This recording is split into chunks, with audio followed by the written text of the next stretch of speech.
Hey, what's up, rabid Razorback family? Hope you're having a blessed day. Now that we are 12 games into the regular season, my question of the day for y'all is, what would your personal starting five, along with your first two off the bench, look like for this team? I'm about to give and somewhat explain my own, but let me know yours in the comment section. For me, it's actually the five that you see in this background. Kenyon Minifield Jr., although he's only played in 2 games this season after receiving a waiver from the NCAA, in those 2 games, to me, he has established himself as a true point guard option for this team, which is something I felt like we were sorely lacking prior. His speed and quickness, along with his decision-making, has and I believe can continue to help the Hogs with the chemistry issues that we've witnessed and that Coach Musselman has harped on throughout the beginning of the season. Last night against Abilene Christian, he had a team leading plus-minus of plus 21 while on the floor, and although I don't know exactly what his plus-minus was in the previous game against Lipscomb in his 15 or so minutes played, but I'd all but guarantee he led the team in that category in that contest as well. So needless to say, he has been a very valuable addition, and I personally already view him as our go-to option at point guard. And then, of course, arguably our most consistent player so far this season, Tremont Mark. I think that's easy. I don't think there's any Hog fans that wouldn't include Tremont Mark into the top 5, so I don't think there's much need to elaborate on that. And then, to me, it gets a bit more tricky where I have Devo and Lawson as the starters with Graham and Battle as the first 2 off the bench. And those 4 are pretty interchangeable in my mind, especially based on situations and matchups. Musk touts Devo as our best perimeter defender, and far be it from me to disagree. And although I love Jalen Graham, I've been high on him since this point last season. He's definitely got a next level skill set in terms of his offense around the post in my mind.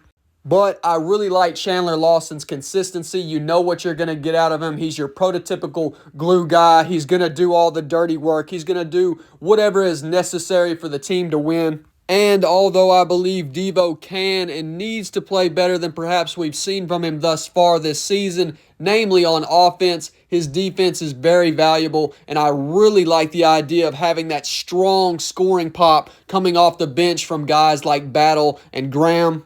I'll also note that Battle in particular has struggled with defense and fouling. So in order to ensure that you have him available in the latter stages of the game, I think it might be a better overall option for the team to utilize him as a J.D. Notae type 6th man off the bench. And then, of course, Trevin Brazile, another guy that I think the vast majority of y'all will have in your starting 5. I don't think you need me to go into too much detail about why he's in the lineup.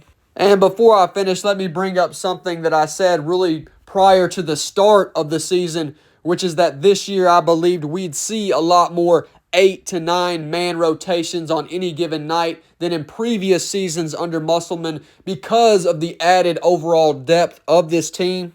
I mean, I've listed 7 guys and still haven't brought up Makai Mitchell, Jeremiah Davenport, Layden Blocker, L. Ellis, Joseph Pinion. Those are all extra guys that are capable of giving you solid to great minutes on any given night. And once again, based on situations and matchups, they will get the opportunity to. Now, I do believe those guys need to step up and play at a higher level and with more consistency when they are in there. But the good thing, nonetheless, is they do have the talent. They do have the potential to help this team on any given night. It hasn't been the prettiest start to the season, and I'll go ahead and call the first half of last night's game against Abilene Christian what it was, an awful half of basketball. However, I was pleased with the response and with some of the things that we saw in the second half and later stages of that game, in particular in regards to what we're talking about right now, which is the rotation. And I'm pretty hopeful that they can build off of that prior to SEC play right around the corner and prior to next Saturday's contest against a 9-2 UNC Wilmington team that knocked off Kentucky earlier this season. But that pretty much sums up my personal thoughts on the subject. However, like I said, I want to know what y'all's rotations are looking like. So let me know in the comment section. As always, thank y'all so much for all the love and support. It really means more than you could ever know. And until next time, I pray the good Lord keeps you all safe and blessed. And of course, go home!